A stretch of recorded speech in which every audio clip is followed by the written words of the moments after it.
নমস্কার বন্ধুরা, রিমি লাইফস্টাইল চ্যানেলের আরেকটি নতুন ব্লগে সকলকে জানাই অনেক অনেক ভালোবাসা ও অভিনন্দন।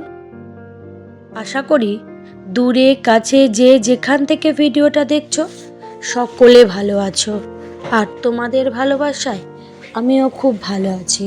বন্ধুরা, প্রতিদিনের মতন তোমাদের কাছে আজও একটা অনুরোধ রইল যে পুরো ভিডিওটা দেখো, আর দেখে যদি তোমাদের ভালো লাগে তাহলে সুন্দর একটা কমেন্ট করে আমার পাশে থেকো, আর লাইক করতে একদমই ভুলো না। আর চ্যানেলের যারা নতুন এই ভিডিওটা দেখছো তারা যদি ভিডিওর কোনো অংশ তোমাদের ভালো লাগে তাহলে সাবস্ক্রাইব করে আমার পাশে থেকো। বন্ধুরা, সংসারে কি করে টাকা সঞ্চয় করি, কি করে ব্যয় করি, সমস্ত কিছুই তোমাদের সাথে সুন্দর করে শেয়ার করি।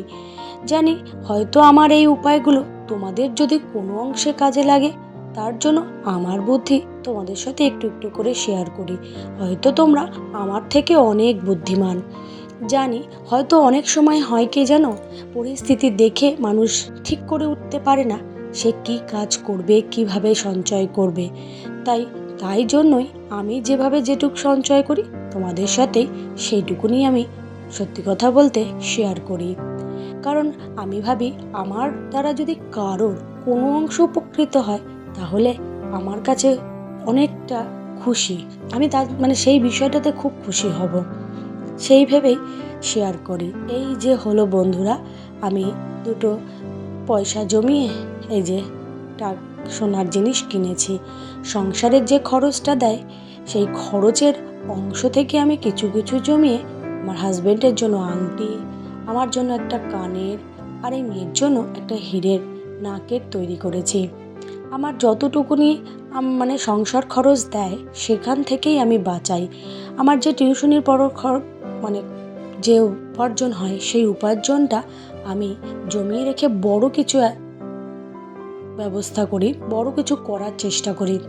আর এইগুলো হলো আমার সংসার খরচ থেকে জমানো টাকায় কেনা।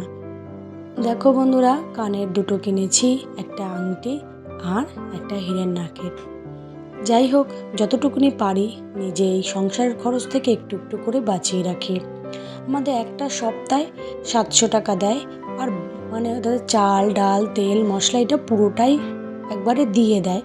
এই 700 টাকাটা দেয় শুধু সবজি বাজার করার জন্য। তাই এই সবজি বাজারের কিছু অংশে বাজারের টাকা থেকে আমি প্রত্যেকটা সপ্তাহে 200 টাকা করে রেখে দিই, আর 500 টাকা দিয়ে চেষ্টা করি চালিয়ে নিয়ে যেতে। তাছাড়া শুধু সংসারের সবজি বাজার ছাড়াও টুকিটাকি অনেক খাবার আছে যেগুলো দরকার হয়, ওই তার মিলিয়ে মিশিয়ে আমি ওখান থেকে 200 টাকা করে রাখার চেষ্টা করি। যাই হোক বন্ধুরা, তোমাদের সাথে অনেক কথাই শেয়ার করলাম।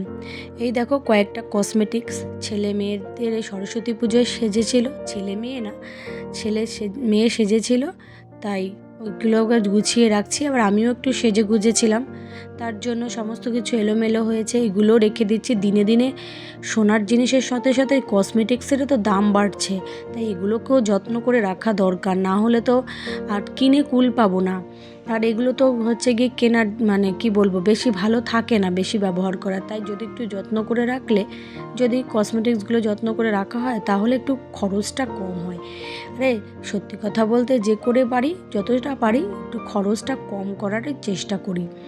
খরচটাই হচ্ছে বেশি করলে সাশ্রয় করা কখনোই সম্ভব না। সাশ্রয়ের জন্য খরচের পরিমাণটা খুব হিসাব করে চলতে হবে। তার জন্য এই নয় যে যেখানে দরকার সেখানে ব্যবহার না করে টাকা নেই বলে হাত তুলে দিলাম, সেটা আমি কখনোই করি না। আমি চেষ্টা করি সমস্তটা মেনটেন করে সঞ্চয় করার, তাহলেই তো একটা সংসারের সুখ বজায় থাকে, তাই না বলো?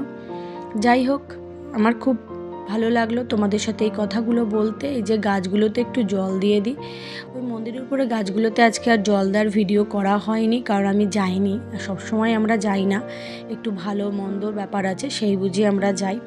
যাই হোক, আশা করি তোমাদের এই ভিডিওটা ভালো লাগবে, আর আমার বুদ্ধিটা তোমাদের কেমন লাগলো একটু কমেন্ট করে অবশ্যই একটু জানাবে। আর আমার জিনিসগুলো কেমন হয়েছে, ভালো হয়েছে নাকি একটু বলে জানালে আমার খুব ভালো লাগবে। আজকের মতন টাটা।